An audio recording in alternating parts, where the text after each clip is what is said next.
kikita rin dito? Number 1. Magbenta ng load at makakuha ng 10 to 14% na tubo or income. Kapag naubos ang laman ng load wallet mo, ay pwede kang mag-replenish nito sa kahit saang branch ng BPI, BDO, Metrobank, at Union Bank, sa V-Mobile office, or sa fellow technopreneur or dealer. Number 2.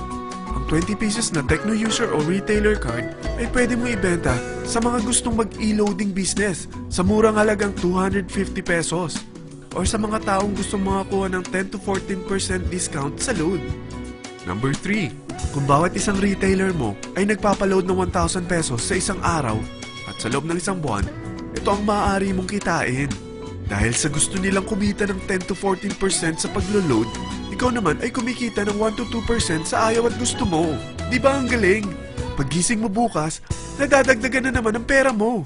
Number 4. Hindi ba sa isang product laging may endorser? At sila binabayaran ng produkto para lang sabihin na maganda ang product nila. Sabi ng V-Mobile, bakit hindi na lang ikaw ang bayaran nila sa pag-endorse ng Load Extreme?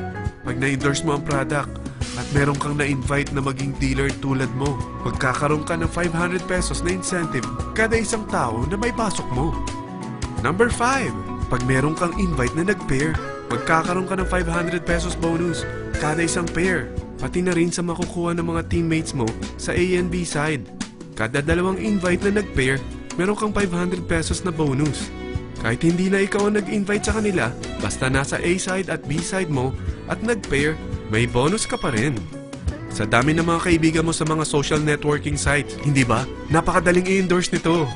I-share mo lang yung business mo sa mga taong gusto rin kumita katulad mo.